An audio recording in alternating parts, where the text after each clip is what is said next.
Entering the ring now, from below 96th Street on the Upper East Side, at a weight of rips, totally not fake,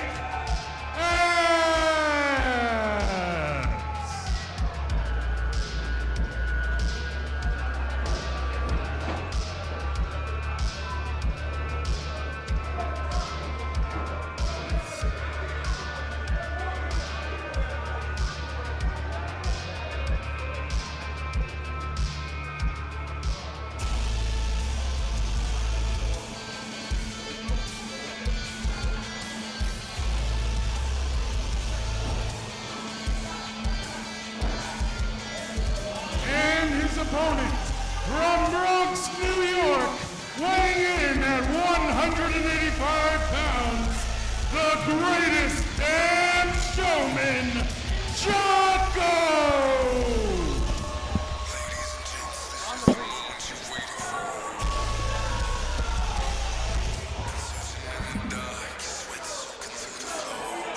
All right, ladies and gentlemen, welcome to St. Helena's Church in the Bronx, New York for In Bloom 2, and we are here with the official pre-show. I am the voice of a generation, Pete Rosado, alongside, as always, Alphonse Stevens, and we are here. What a opening pre-show match we have, Al. Well, Pete, I'm glad to be here in the Bronx. Of course, the Bronx becoming a hotbed for independent wrestling once again, and we're going to get things started off on the In Bloom pre-show. ABBS versus Jaco in a match that should not disappoint. I mean, and it's very interesting to see Jaco on the pre-show of all places. Talked with Jaco earlier. He said, you know, trying to find my way now in Invictus by myself. We all were witness to the destruction, the falling apart, if you will, of TakeOver. Yep, TakeOver is no more. All four of those men gone. Well, Face is aligned with Jay Bougie. All four of them on tonight's show in some capacity. You've got PJ Savage in the main event tonight. Ben Bishop. Challenging for Ben Bishop's Social Media Championship. You've got Jay Bougie in the Climb for the Clout ladder match. And you're going to probably have Face alongside him, ringside. And here is, in fact, Jaco. Jaco squaring off with ABBS, and as long as Jaco does not target the abs of ABBS, he should be okay in this matchup. Those are the best looking abs I've ever seen. And you know, I heard, he told me, ABBS said he only really works out about an hour a day. Well, he works out less than most people, and he still has better abs than you and I combined. And Jaco flying to the outside, taking ABBS out. And you know, what does it have to mean to Jaco? Even though he said he wants to start from the bottom and work his way up, to know that he was once at the top of the mountain here at Invictus Pro Wrestling and now having to restart all by himself. Well, and that's the thing, Pete. When you're used to running around with a crew or a faction or a stable or whatever you want to call it, and then you find yourself solo after some time, it might be a hard transition. You know, there's certain situations in a match where he may be used to reaching a hand out in Face or PJ Savage or Jay Bougie giving him the tag to give him a breather. You know, singles competition is a far different game than tag team specialty, which Jaco was with Face when they were the faceless ones. You know, they went from challenging for the tag team championships here at Invictus, having that huge battle against Shane Taylor Promotions in a joint venture with Invictus over at Ridgefield Park. And now here he is in the opening pre-show match. You know, you really have to think there might be a chip on Jaco's shoulder when we talk about where the rest of TakeOver is. And that's a great point, Pete, because when you look at the TakeOver and the dynamics of the group and what all of them are up to now, of course, PJ Savage in the main event tonight. He held that Climb for the Clout briefcase for over a year. Cashing in, he's going to go one-on-one with Ben Bishop. Jay Bougie, who seemingly, even though, you know, say what you will about the young man, is probably the hottest commodity in Invictus right now, and Face is content to just hang out with Jay Bougie. It leaves Jaco in a lower on the totem pole out of the four, wouldn't you say? It really does. It really does. Again, this is not a man who was a singles competitor here at Invictus. made his name in Invictus as a tag team competitor. As we see ABBS in control here. Jaco on the floor. And what a win would do for Jaco in his singles career, which, as we've been saying for the past several minutes, is just getting started. And ABBS, oh my goodness, putting all the weight down, or the fitness down, as we kick off this pre-show at the top of the hour. Of course, In Bloom 3. Time flies very, very fast. Celebrating my 1-year anniversary with Invictus.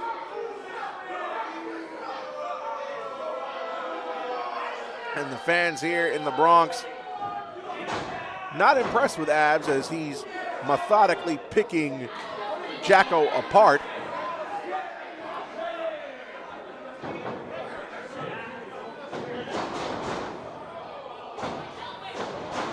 ABBS in control in the corner, a couple of kicks to the midsection.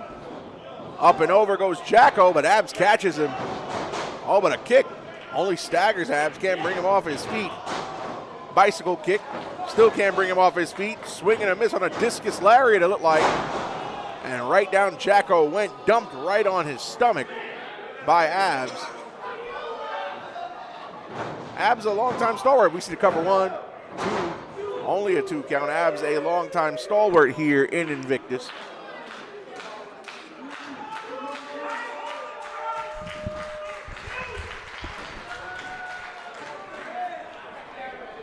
But a win for Jaco here, although it's on the pre-show. A win's got to go a long way for Jaco. It does, but a win's got to go a long way for ABBS as well, right? You know, ABBS kind of like the lovable, you know, fighter here at Invictus. You know, most people don't really take him as seriously as he should be taken. Both of these men trained at the legendary Johnny Rodz' Jim Gleason's in Brooklyn, New York. So both of these men have been there, they've taken the bumps, they've done the work, and you know, there's a lot of people covered by Jaco.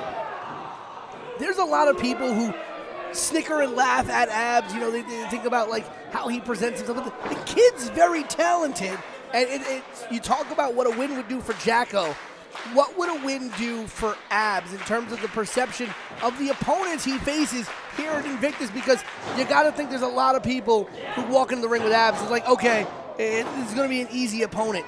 You know, ABBS is a lot better and deserves a lot more credit than I think people give him. And that's true to your point. ABBS does not have the best win-loss record here in Invictus, but he still is a formidable competitor nonetheless. 100%. Jaco taking his time, a little tribute to Eddie Guerrero on that top rope. And a very interesting, you know, way of doing business here for Jaco, playing to the fans, something TakeOver did not do. Nope, TakeOver were not fan favorites, as ABBS got the knees up for that frog splash. He telegraphed him that time. But it's interesting to say, because now, a year later, after the events of STP versus TakeOver, everybody's on a different trajectory. The fans love PJ Savage, they like Jaco, and they could care less for Jay Bougie and or Face.